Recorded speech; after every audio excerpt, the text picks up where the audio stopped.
Terkait kisru pagar laut di Tangerang, Menteri ATR Kepala BPN Nusron Wahid menyatakan telah menggelar investigasi internal. Selain membatalkan hak atas tanah di wilayah Laut Tangerang, Nusron juga mencabut lisensi kantor jasa survei serta memecat 6 pegawai dan sanksi berat pada 2 pegawai.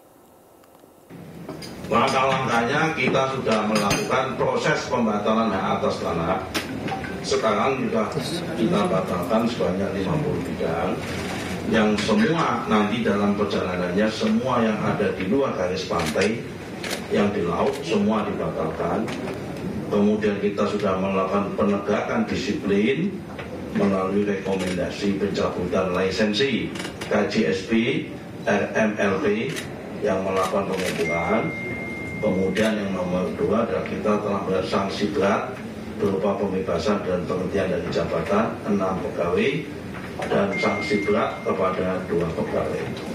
Sudah kita lakukan dan posisinya saat ini baik Dirtipiter maupun Dirtipidum sudah melakukan proses. Pemirsa, polemik pagar laut terus bergulir hingga kini. Terbitnya sertifikat HGB di kawasan pagar laut Tangerang membuat Kades Kohot Arsin bin Tarsin menjadi pihak yang paling dicari.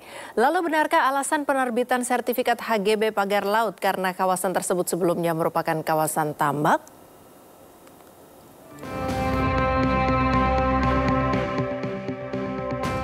Kisruh penerbitan sertifikat di atas Laut Tangerang terus bergulir.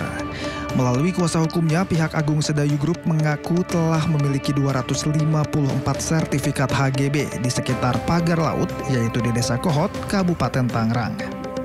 Menurut Muanas Alaidin, pada 2023 Agung Sedayu melalui anak perusahaannya, PT Intan Agung dan PT Cahaya Inti Sentosa membeli sertifikat hak milik tersebut dari warga yang kemudian diubah menjadi HGB dengan mengikuti peta tata ruang. Sebagaimana pernyataan Pak Menteri, dasarnya SHM ini terbit karena ada girik yang dibuat tahun 82. Ya kan? Girik yang ada tahun 82. Nah, kemudian ditransaksikan kepada kita, dikoordinasikan, kita bayar pajak, kita beli dari rakyat. Pengakuan pihak Agung Sedayu yang membeli sertifikat dari rakyat di Desa Kohot tentu menimbulkan pertanyaan. Mengapa mereka nekat membeli sertifikat yang fakta di lapangan tidak lagi berbentuk daratan? Dalam penerbitan sertifikat, peran Kepala Desa Kohot Arsin bin Arsip turut menjadi sorotan.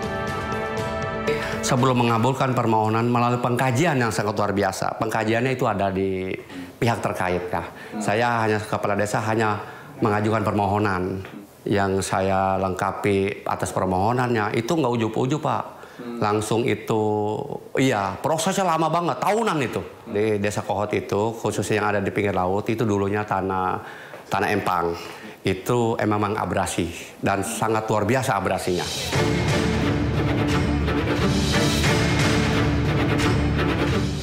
Diketahui pembangunan pagar laut ini dimulai sejak Juli 2024, namun baru viral pada Januari 2025. Hingga kini belum ada kepastian siapa pihak yang benar-benar bertanggung jawab atas pembangunan pagar laut di Tangerang ini. Menteri Koordinator Infrastruktur dan Pembangunan Kewilayahan Agus Harimurti Yudhoyono melalui staf khususnya Herzaki Mahendra menyebut ada dugaan penyalahgunaan wewenang dalam penerbitan sertifikat pagar laut di Tangerang. Menko AHY mendorong agar dilakukan investigasi dan hasilnya disampaikan pada publik. Melihat perkembangannya ada dugaan penyalahgunaan wewenang di tingkat kantah maupun kerja juru ukur terkait soal terbitnya SHM dan SHGB ini. Jadi perlu diteliti lebih lanjut mengapa pemerintah daerah juga bisa mengeluarkan PKKPR, persetujuan kesesuaian kegiatan pemanfaatan ruang, dan RTRW, rencana tata ruang wilayah. Padahal fisiknya adalah laut. RTRW Provinsi Banten dan PKKPR dari Bupati Tangerang ini konon dijadikan rujukan oleh Kepala Kantah sebagai dasar diterbitkannya SHM atau SHGB. Sementara Wakil Ketua DPR RI Sufmi Dasko menyerahkan penyelidikan pelaku pemasangan pagar laut di Pantai Tanjung Pasir, Tangerang, Banten kepada Kementerian Kelautan dan Perikanan. Terkait soal sertifikat HGB pagar laut, pihaknya telah mendapat kepastian dari pemerintah yang akan mencabut sertifikat tersebut. Isu-isu pada saat ini kan bukan terjadi pada saat pemerintah Pak Prabowo seperti pagar laut, dan kami dari DPR juga sudah menerima statement dari pemerintah bahwa mereka akan tegas membatalkan sertifikat yang ada. Tak tinggal diam, Presiden Prabowo Subianto perintahkan aparat penegak hukum menindak perusahaan yang melanggar aturan pertanahan dan hutan. Presiden menegaskan pemerintah tidak akan memberi perlakuan khusus kepada siapapun. Untuk menegakkan hukum dan aturan khususnya bagi perusahaan-perusahaan yang melanggar. Polemik pagar laut dengan perizinan kontroversialnya juga dibahas di rapat kerja Komisi 4 DPR RI bersama Kementerian Kelautan dan Perikanan RI Kamis 31 Januari 2025 lalu. Kami mengakui atau kami membenarkan ada sertifikat yang berseliweran di kawasan pagar laut sebagaimana yang muncul di banyak sosmed tersebut.